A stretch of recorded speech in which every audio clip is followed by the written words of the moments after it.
Hey guys, it's your girl Chelsea with Postpartum Uncut, and we are back for another episode of Cribs Edition. Today we are going, bless you. Today we are going to talk about potty training and take you in our homes and kind of show you our setup of how we are attempting to potty train our little ones. So I'm going to start with showing you my bathrooms, and I say that because I have one upstairs that's hers, and then I have the main one down here, like the powder room, that's hers as well, that has stuff in there set up to help her succeed and get potty trained. So I'm gonna show you guys both my setups and kind of what they look like and why I have them set up the way that they are. Okay, so here is the powder room on the first floor. So first of all, no, there is no toilet paper holder on the like the actual like device that holds the toilet paper on the holder. I have removed that because every time she sits there, she wants to rip off shreds of toilet paper, and we're not about wasting toilet paper. So no ma'am. So unless I have guests over or like a shindig, no roll is on there. So I bought her the step up one. It's very nifty. She steps up onto the platform, and then she's able to sit down on the toilet part. This also, you see, she has a toilet paper right now. This also converts into a step ladder for later, like when brushing their teeth and stuff. Like this top part comes off, and it's just a straight step ladder. She really likes this. It's comfortable for her. I have her books behind the toilet there so we can encourage reading while trying to use the potty. Just a 2-for-1 purpose. Kids need to be distracted too while they're doing this sometimes, and what a better way to do that than to be educational and use the books. Over here in the corner, I have a couple pails because we're using her just like her reusable panties and rubber pants more than diapers right now. So with that being said, it's a hassle trying to wash something every 5 seconds. So I just have a bucket here of what I've used either throughout the day or for like, the first half of the day. Put it in the bucket after I rinsed it off and did it like a quick wash in the sink. I store it there, and then I can take it downstairs to wash. So I have like a bigger load basically.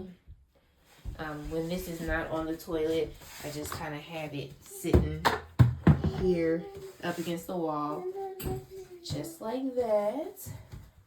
And that is kind of the setup that we have on the first floor. I have her wipes right here as well, so that we can utilize that. And there we go. All right, guys, here's bathroom number 2. So this is actually baby girl's bathroom. I'm gonna put air quotes around that because, of course, this when she gets older, this will be the bathroom. But right now, it's like the guest room slash her bathroom, or guest bathroom slash her bathroom. Same kind of setup. We don't have the step stool up here, but what we do have is the little toilet seat cover that's hanging off the side of the toilet.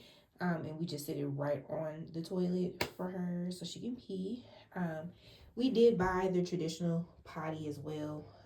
That has gotten used a couple of times, but we primarily encourage using the toilet seats to actually sit on the toilet because it kind of replicates more of what they're going to do in real life. I didn't have to take the toilet paper one off this time because it's like all the way across the room, so no worries there.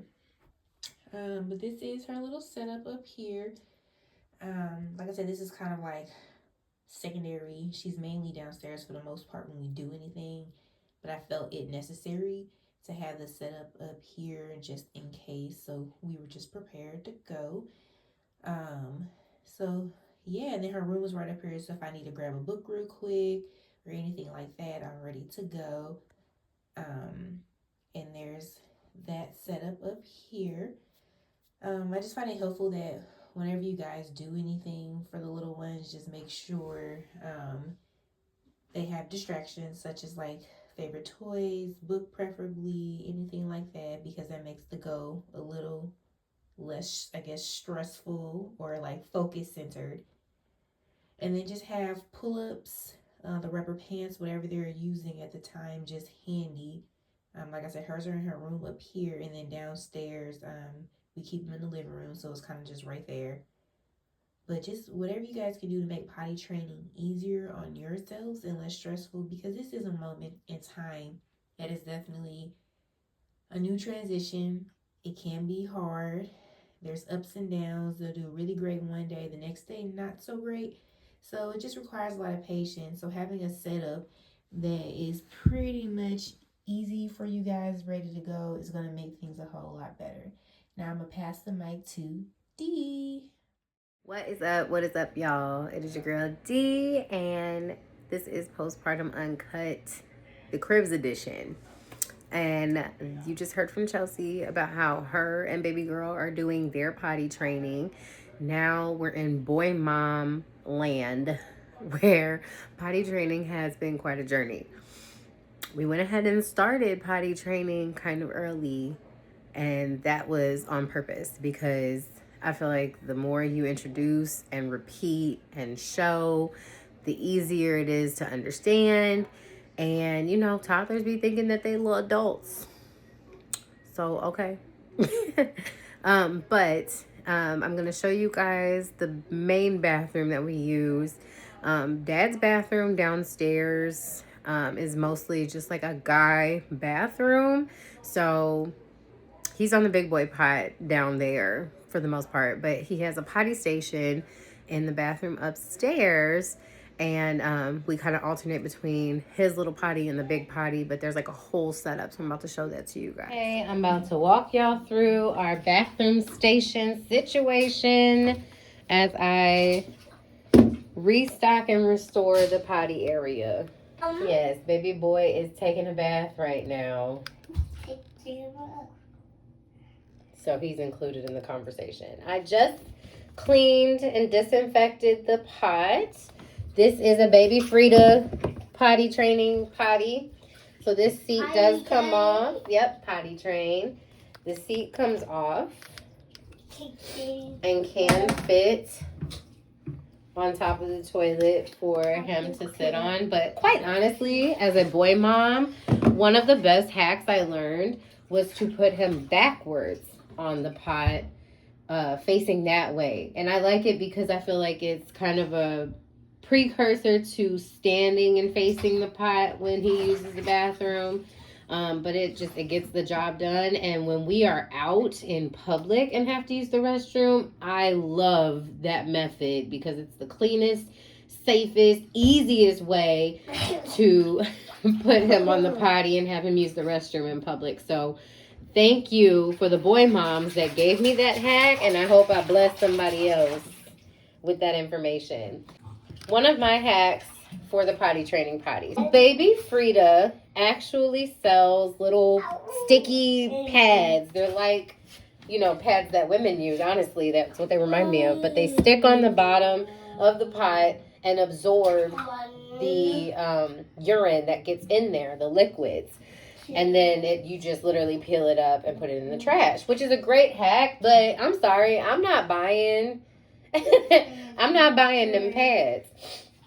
So my hack is I take a little, I think it's 1.5 paper towels, and I fold it in thirds to make it extra thick.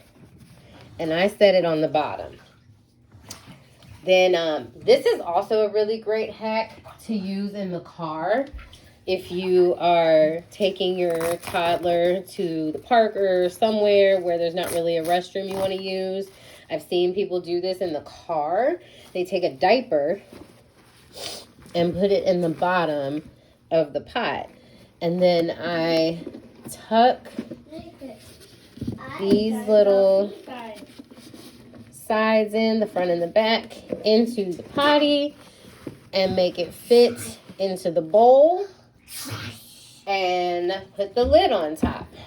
So when he goes poop in there, I can just either, if it's a solid poop, I can take it, dump it out. But more commonly what happens is it gets rolled up and thrown away like an old diaper would anyway. So love this hack. It's made cleaning the pot a lot easier. You know, there are times where he aims and it gets like on the outside. So that's what the paper towel is for. And again, I just take the paper towel out and throw it away. And it makes cleaning so much easier. I can't even.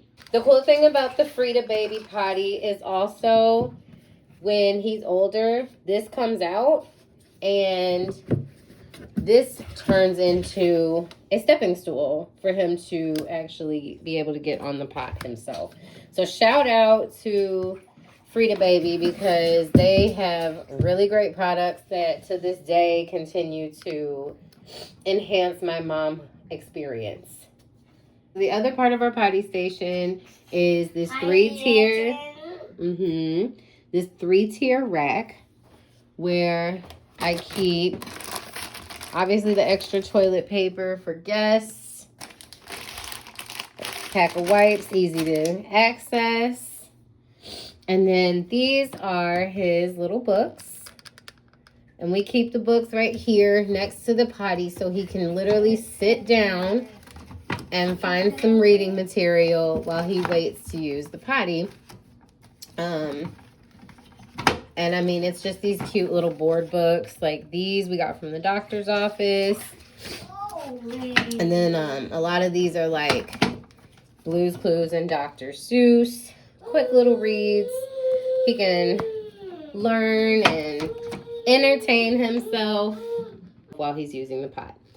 And then down here on the third shelf, we have all of his underwears. I got these underwear off of Amazon. I think it was like a 10-pack. And these are actually really cool. These are really cool for boys because they come in all these cool designs with like trucks and dinosaurs and all the boy things. And then, yes, dinosaurs. And the inside have the potty liners. So even if we do have accidents, it doesn't have to be a whole thing. I just literally wash these every couple of days, depending on how many he goes through.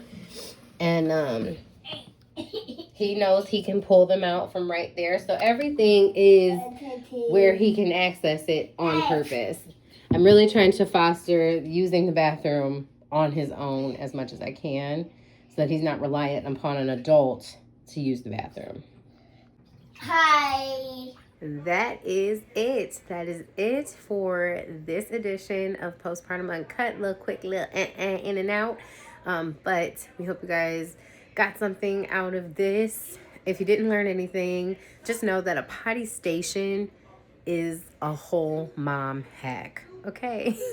It's necessary. But anywho, we will see you guys next time for the next video. Bye, y'all.